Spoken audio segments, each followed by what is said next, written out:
Hello everyone, this video is about me. आपने मेरे बारे में या मुझसे हमेशा ये सुना होगा कि this is the way to prepare for your serious exam और फॉर योर एफकेट एग्जाम्स। ये क्वेश्चंस आ सकते हैं, this is the most important stuff, इतने क्वेश्चंस इस पेपर में आए, etcetera etcetera etcetera, right? You have always heard me about a teacher about the defense competitive exams, right? But I know you must be curious कि how was my student का phase, है ना? So in this video I'll be telling you about some points which I would have known earlier, तो मेरी journey थोड़ी shorten हो जाती and it would have been much more easier, है ना? So although I cleared, talking about myself, I have cleared AFCAT exams for the 4 times, serious exams for the 4 times, मतलब मैंने जितनी भी बार उसको appear किया है मैंने उसको clear किया है। But I was the fortunate enough कि मुझे time मिल गया, है ना, to prepare well for the exam. But it is not case with everyone. हो सकता है कि आपका लास्ट अटेम्प्ट हो सकता है कि आप कॉलेज के साथ प्रिपेयर कर रहे हो, जॉब के साथ प्रिपेयर कर रहे हो, and everyone wants to clear in the upcoming attempt as well, है ना? किसी का ये थॉट नहीं होता ना कि 3 या 4 अटेम्प्ट्स के बाद हम एग्जाम को क्लियर करें, राइट? आपका भी नहीं होगा, आपको भी अपकमिंग अटेम्प्ट में पूरा फुल फ्लेज ऑफिसर बनना होगा, है ना? ऑब्वियसली अब बहुत 20-25 साल बिता लिए एज अ स्टूडेंट, ऑब्वियसली हमेशा लर्निंग फेज कभी ख़त्म नहीं होता, बट आप में भी वो होगा कि now I want to be an officer, है ना? सो सबको अपकमिंग एग्जाम में, अपकमिंग टेस्ट में आपके क्वालिफाई करना ही होगा। So this will help you out कि हाँ, आपकी जर्नी जो 2 साल में जो चीज़ें आपको समझ में आएगी अपने खुद के एक्सपीरियंस से, that you know right now only, है ना? I have been teaching for more than 3 years now, so selections भी आप एज्यूम कर सकते हो how much it has been. और I have also been recognised on International Women's Day by Indian Express and rediffmail.com। क्यों? क्योंकि हमेशा defence mania का एक ही एम रहा है, टू बी पॉकेट फ्रेंडली, है ना? So we are not actually teachers, हम वो क्वालिफाइड स्टूडेंट हैं और अपनी क्वालिफिकेशन एक्सपीरियंस आपसे शेयर करते हैं in the shortest and simplest way possible. That is the reason कि हम सबसे लोवेस्ट प्राइस में अवेलेबल कराते हैं, because we know you don't have enough money right now, और education is not only available to the people who have money. सो इस mission से हमेशा हमने शुरू किया था और इस मिशन को सपोर्ट किया था इंडियन एक्सप्रेस ने, rediffmail.com ने, है ना? And my article was also there, आप डिस्क्रिप्शन में उसके लिंक्स देख सकते हो, है ना, पढ़ सकते हो what is our mission all about और क्यों इंटरनेशनल वुमेंस डे को ये पूरा कवरेज मिला था, है ना? और फिर one of the Gujarati books में भी मेरा एक article was taken and here it is, ठीक है?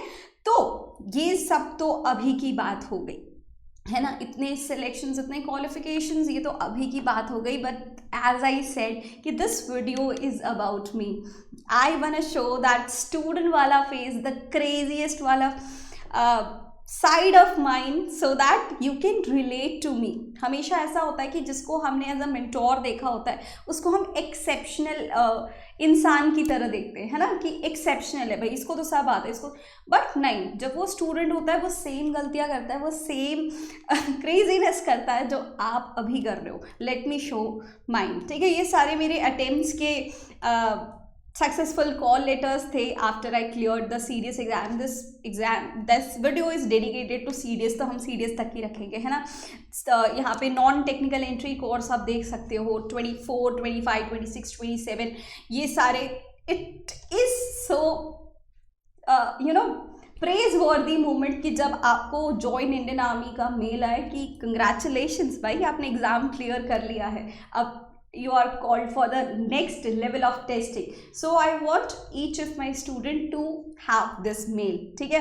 तो या तो ये स्टूडेंट वाला साइड थोड़ा सा है, मैंने भी ऐसी चीज़ें करी हैं, like my gallery was also full of notes, है ना? जैसे आपका होगा स्क्रीनशॉट्स, नोट्स वगैरह, खुद की फ़ोटो से ज़्यादा I used to have my gallery filled with the notes, है ना? I also used to make plus sign on my short कि हाँ I will also get recommended. मैंने अपने शेड्यूल्स बनाए हैं, यूनिफॉर्म वगैरह पहन के विजुअलाइजेशन के लिए अपने आप के सामने रखे हैं, डेस्क के सामने रखे हैं। व्हाट्सएप ऑफिसर वाला जो ट्रेंड मैंने अभी वापस से शुरू किया है, that I use to do when I was preparing. इसलिए अभी मैं अपने स्टूडेंट्स के साथ वो टेक ऑन करना चाहती हूँ कि yes, whenever you feel you are stuck somewhere, just read it out WhatsApp officer and you will gain the confidence, है ना।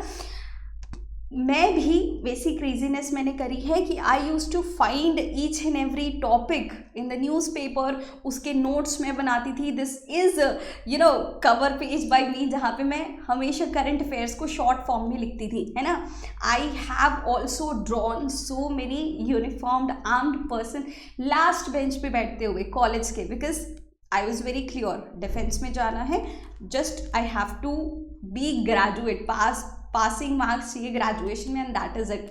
सो ये सारे डायग्राम्स वगैरह बनाए थे। मैंने भी अपना गोल चार्ट बनाया हुआ है ना, अपनी पिक्चर्स लगाई है यूनिफॉर्म्स के साथ। एक लीडर को कैसा होना चाहिए, अपना एक पूरा गोल चार्ट मेंटेन करके अपने आप को उसमें आगे बढ़ाने की कोशिश की है। तो I have done every craziest shit which you are doing right now as a student, and it is totally worth it, it is totally worth it.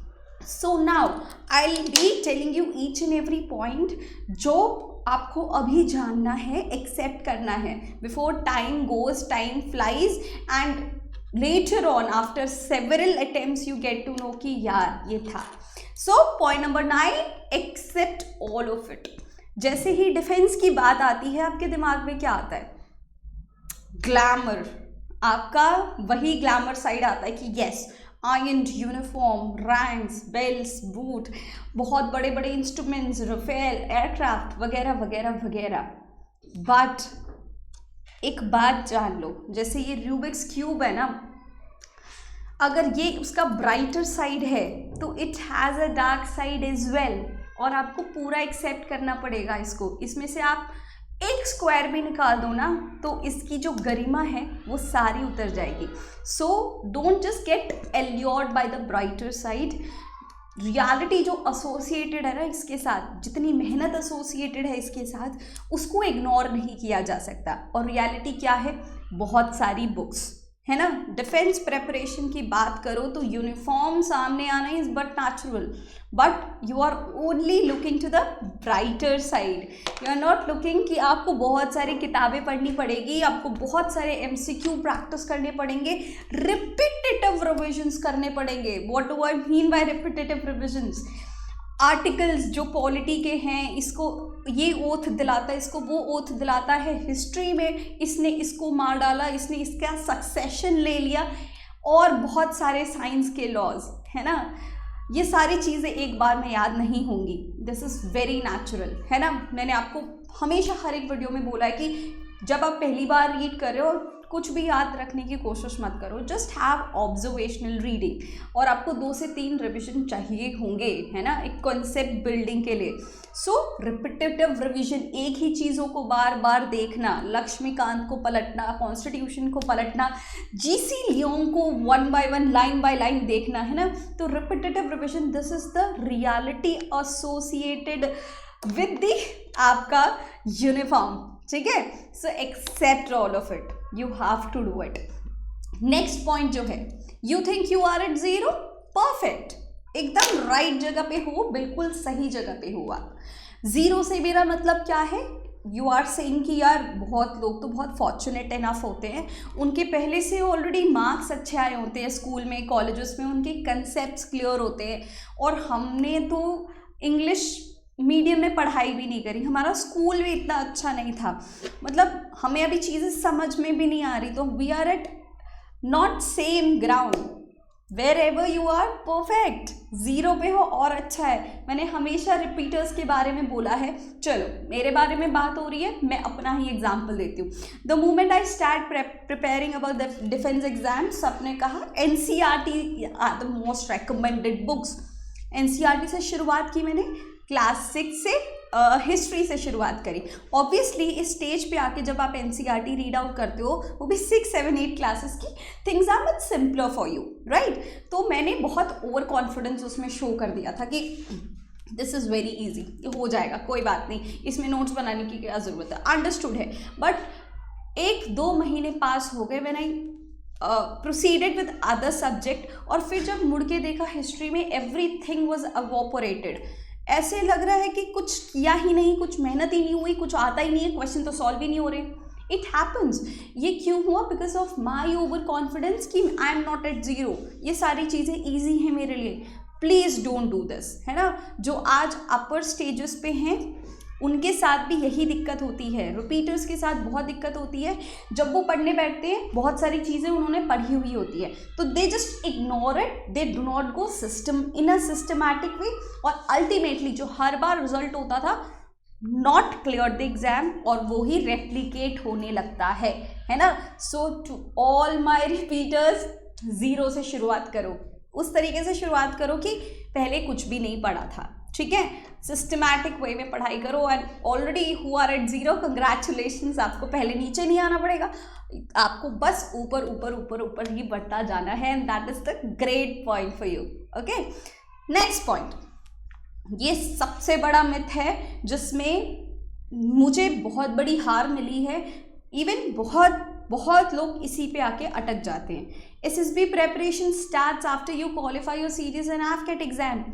बहुत लोग कहते हैं कि भाई SSB की प्रिपरेशन अभी थोड़ी ना करनी है, सीरीज AFCAT खत्म होगा, क्वालिफाई कर लेंगे, SSB कॉल लेटर आएगा, उसके बाद स्टार्ट करेंगे, क्या दिक्कत है ना। और जो लोग क्वालिफाई नहीं करते एग्ज़ाम को, वो तो ऑल टुगेदर SSB प्रिपरेशन को बॉयकॉट कर देते हैं कि यार ये एग्ज़ाम तो निकल नहीं रहा, SSB की तैयारी क्यों ही करें अभी से, है ना, पहले ये एग्ज़ाम निकालते हैं एंड देन SSB को हम देंगे टाइम।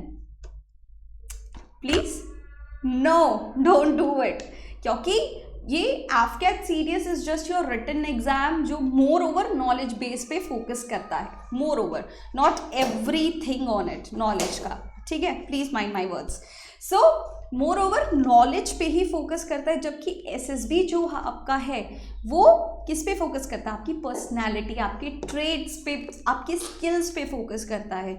जो डोंट थिंक कि 1 महीने में या आप सीरियस AFCAT क्वालिफाई करोगे तब तक SSB तक बिल्कुल ग्रूम हो जाएगा। No, there are so many things which you have to start by now only. Communication skills हैं, चाहे आपके पास जितने भी आइडियाज़ हो, if you are not able to communicate yourself in a very effective way, तो कोई फ़ायदा नहीं होगा उस चीज़ का, है ना। वहाँ पे कट थ्रोट कॉम्पिटिशन होता है।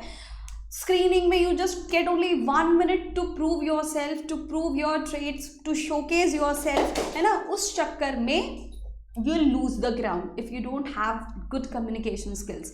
Spoken English, भाई वो जो लोग होते हैं ना जो who are not good at English, वो उन वीडियोस के लिए सर्च करते हैं कि हिंदी को हम क्यों इग्नोर करें, हिंदी हमारी मातृभाषा है, उसी को हम यूज़ करेंगे। बुलशिट। वो ऐसी वीडियो का सहारा लेने की कोशिश करते हैं कि हमने पूरा SSB हिंदी में दिया है एंड वी गॉट रिकमेंडेड। देखो, रिकमेंडेशन सिर्फ एक फैक्टर से टर्न आउट नहीं होता है ना। There are packages and packages of factors which leads to the recommendation. तो उस पर्टिकुलर कैंडिडेट की दूसरी चीज़ें एक्सीलेंट होगी, इसलिए स्पोकन इंग्लिश पे ध्यान नहीं दिया होगा। बट प्लीज़ इस, है ना, फॉल्स एजम्पशन में या फॉल्स इल्यूजन में खुद को मत रखो प्लीज़ कि इंग्लिश नहीं आएगी, फ्लुएंट इंग्लिश नहीं बोलोगे तो चलेगा, बिल्कुल नहीं चलेगा, है ना। वो वहाँ पे बोलते हैं कि preferable language is English only, तो क्यों आपको रिस्क लेना है? Why are you playing with your life, with your dream, with your goal? Do with whatever is preferable, right? सो सीखना पड़ेगा। Stop defending yourself, stop finding out the reasons on YouTube कि किसने बोला है कि हिंदी में बोल सकते हैं, ठीक है। दे आर एक्सेप्शंस, अगर बोला गया है preferable language is English, just follow the instructions, है ना, ठीक है। देन फिजिकल फिटनेस, ऑब्वियसली फौज में जा रहे हो, physical fitness is of prime importance, उस पर कॉन्सेंट्रेट करना राइट फ्रॉम AFCAT सीरीज के टाइम से इम्पॉर्टेंट है। जनरल नॉलेज, अगर मैंने यहाँ पे जनरल नॉलेज की बात वो नहीं की है जो सीधा AFCAT और सीरीज से रिलेटेड हो, वो तो बहुत डायरेक्ट करंट अफेयर्स होते हैं, उसकी बात नहीं चल रही है। You are preparing for officers in Indian arm forces, आपको #ओपिनियटेड होना पड़ेगा, है ना। आगे जाके आप एज एन ऑफिसर इंडिया को रिप्रेजेंट करोगे। अभी आप बच्चों की तरह अपने आप को रख रहे हो ना, आप बस चीज़ों को ले रहे हो जो गवर्नमेंट आप पे थोप रही है या तो आपके साथ जो लॉ मेकर्स आपके लिए कर रहे हैं, बट इवेंचुअली आप उस पोजीशन पे होंगे कि जो आप डिसीजन लोगे वो सब एक्सेप्ट करेंगे, है ना। तो आपको उस लेवल का होशियार होना पड़ेगा। तो अपनी सोशल नॉलेज बढ़ानी पड़ेगी, है ना। सोशल नॉलेज कैसे बढ़ सकती है? चीज़ों के बारे में मच मोर तरीके से जानना, अपना ओपिनियन उसमें पेश करना, सारे फैक्ट्स को इकट्ठा करके एक न्यूट्रल स्टैंड जनरेट करना, है ना, जो कि आपको एसएसबी में बहुत हेल्प कर सकता है। In the group discussion, in personal interview, in lecturette बहुत हेल्प करेगा। इंट्रोस्पेक्शन, और इंट्रोस्पेक्शन ऐसा नहीं है कि आज संडे आज इंट्रोस्पेक्शन कर लेते हैं, नो, इट टेक्स टाइम और ये नेवर एंडिंग प्रोसेस है। आप अपने आप को हमेशा इंप्रूव कर सकते हो, है ना।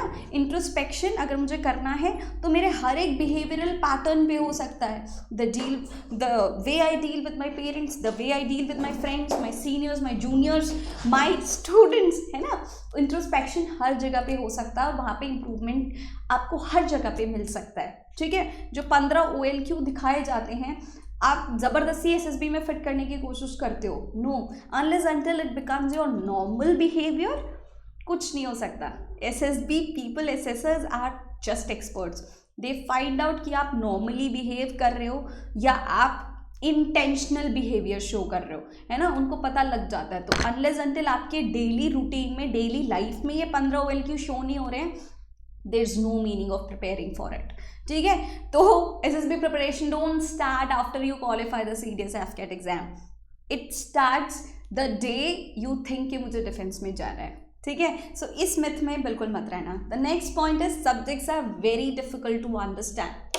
Of course UPSC conducted exam है, इट इज़ डिफिकल्ट, बट आप ये समझो, आप जब 10th क्लास में थे तब आपको सब्जेक्ट्स ऑब्वियसली डिफिकल्ट लगते थे कि बोर्ड एग्जाम्स हैं, ओ माय गॉड, इतना हाइप होता था। लेकिन अब आप 10th क्लास को वापस से पढ़ो तो things are pretty simpler for you कि ओ माय गॉड, इतनी छोटी सी चीज़ें थी, इतनी ईजी चीज़ें थी, इतना हवा क्यों बनाया था इसका, है ना। क्यों?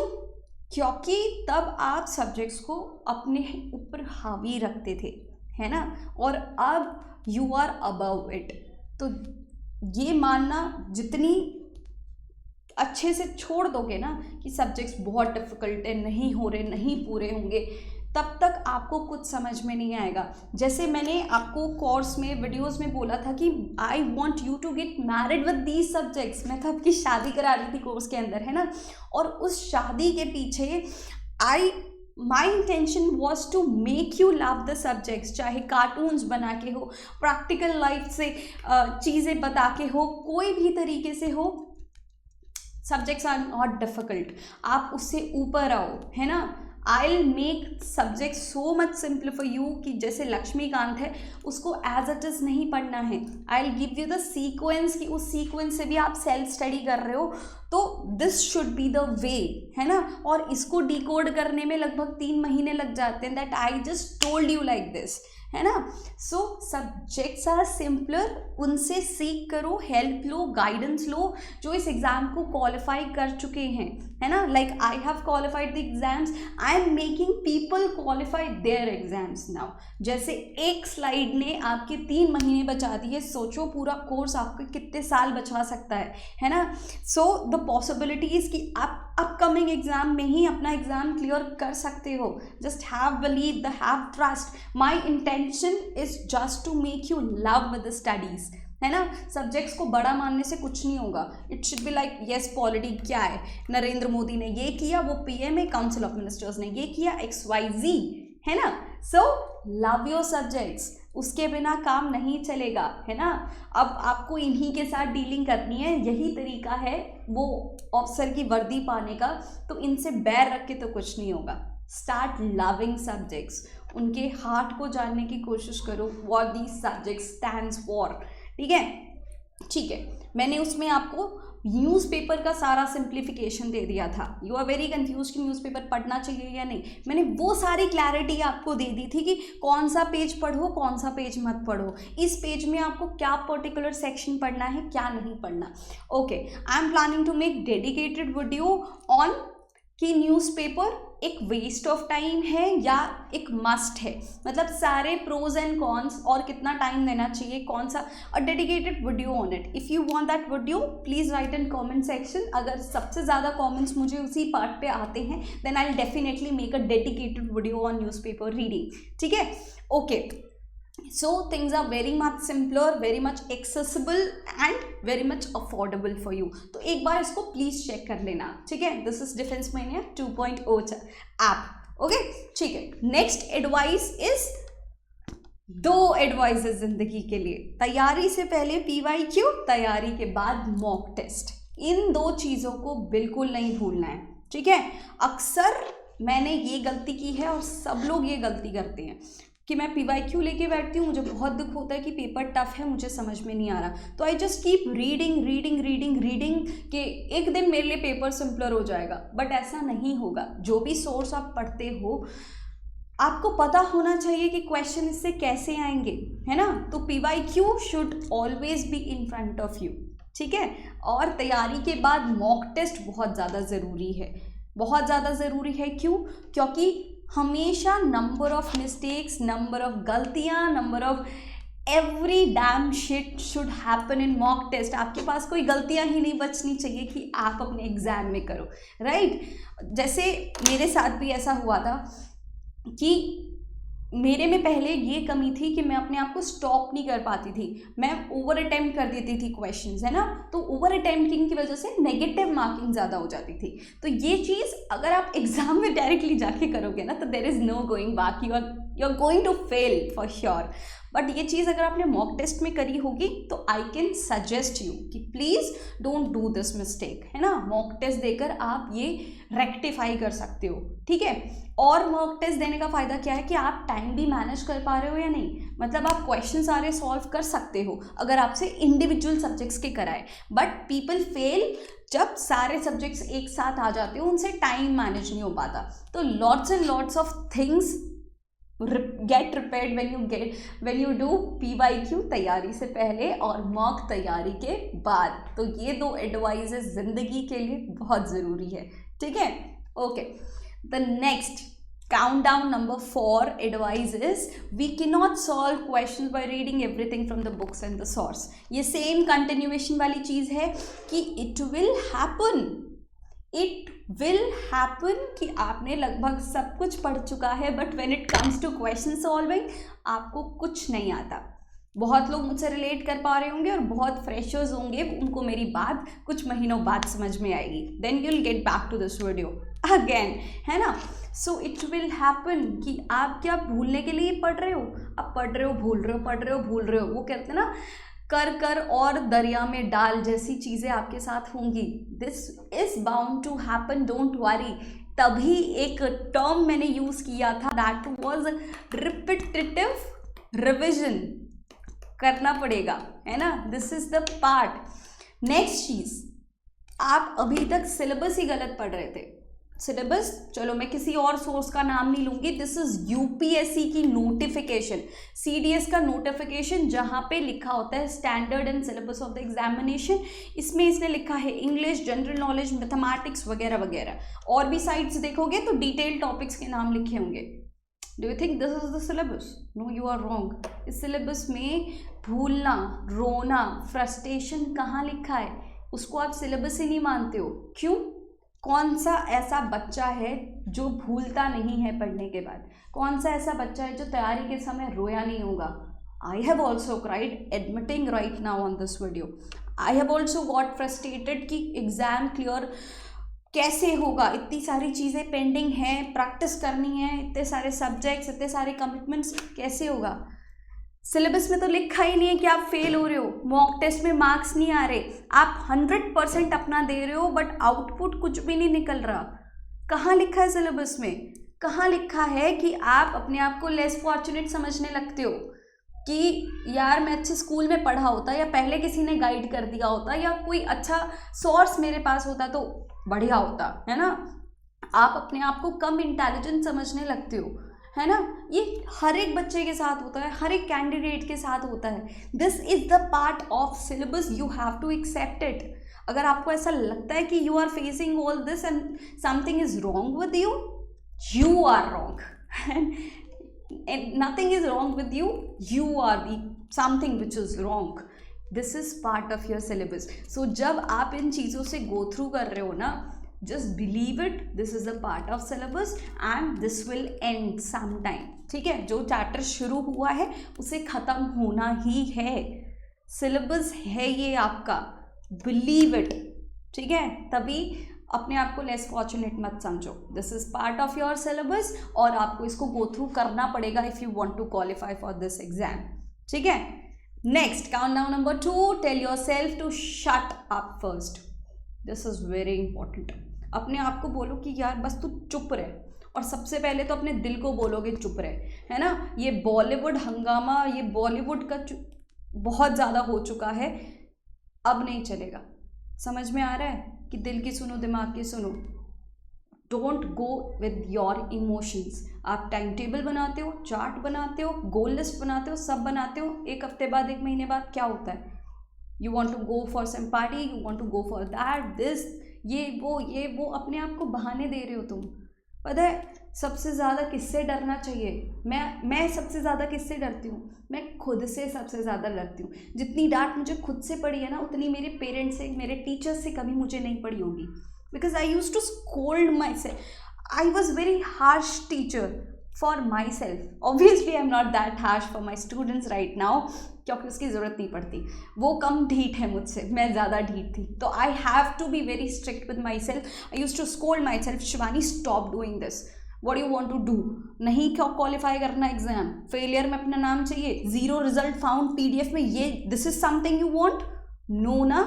अगर आप ऐसे मैसेज करते हो कि मैम पढ़ाई करने का मन नहीं करता, क्या करूं, पूरा दिन खाली खाली चला जाता है. Just imagine one day during the result of your CDS exam, what do you want?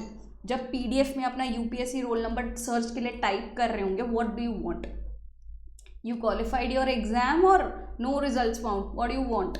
जब आपके फ्रेंड्स, आपकी फैमिली आपको फ़ोन कर रहे हैं कि CDS का रिजल्ट आ गया, CDS का रिजल्ट आया, तेरा क्या हुआ? What do you want to tell them? Just उस दिन को याद करो और फिर इसको याद करना.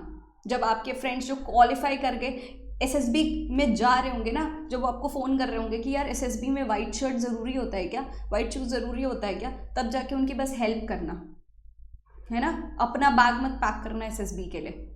Just remember all these things. और यहाँ पे व्हाट्सएप ऑफिसर वाला बस लग जाओ. What do you want? वहाँ पे जो आपको पता है, आपका फ्यूचर अपने हाथ में है.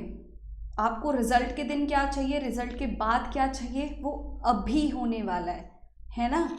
सो उस अकॉर्डिंग प्रिपेयर कर लेना. जब भी प्रिपेयर करने का मन ना हो ना, जस्ट वो दिन सोच लेना कि सब लोग SSB की तैयारी, पैकिंग वगैरह करने के लिए तैयार थे, and you were just sitting and preparing for the next CDS and AFCAT exam. है ना, सोच के देखना, बहुत बहुत बुरा लगेगा, है ना. और you cannot cheat anyone. किसी को आप ऐसे चीट नहीं करवा सकते हो. अपने आप को ही चीट करते हो आप, ये सारी चीज़ें करके, अपने आप को बहाने देके कि यार आज तो थोड़ा बीमार था ना मैं, आज तो घर पे थोड़ा कमिटमेंट था ना. उस दिन को याद कर लेना, PDF में नाम चाहिए या नहीं चाहिए. फाइनल फैक्टर, अपनी प्रॉब्लम्स को भाव मत दो. प्रॉब्लम्स हर किसी के पास है. एक बात समझो, अब जब भी कोई प्रॉब्लम आए ना, किसी से भी रिलेटेड प्रॉब्लम हो, प्रेपरेशन से, बिना प्रेपरेशन से related, just mind one thing, ये प्रॉब्लम के शिकार आप पहले नहीं हो. इससे पहले भी ये प्रॉब्लम लोगों को सता चुकी है, इसके बाद भी सताएगी. You are not the first one, you are not the last one. ठीक है, तो अपनी प्रॉब्लम को भाव देना छोड़ दो. घर वाले मना कर रहे हैं, XYZ रीज़न, टाइम नहीं मिल रहा है, बीमार हो गया है कोई, आप खुद बीमार हो गए हो, सब प्रॉब्लम्स ही हैं. अगर वो एग्ज़ाम क्वालिफाई कराने में हेल्प नहीं कर रहा तो वो प्रॉब्लम्स ही हैं. Use distance displacement rule. लोग मुझे कहते हैं कि मैम 100% दिया था, एग्ज़ाम नहीं क्वालिफाई हुआ. क्या आपके 100% पे एग्ज़ाम बैठने वाला है कि अच्छा तुम्हारा 100% हो गया तो ओके ठीक है exam qualify? No, it has got some level. आपको वहाँ तक पहुँचना पड़ेगा, चाहे आप 10% मेहनत करके पहुँचो या 200% मेहनत करके पहुँचो. That is completely up to you, your capability and your ground, your position right now.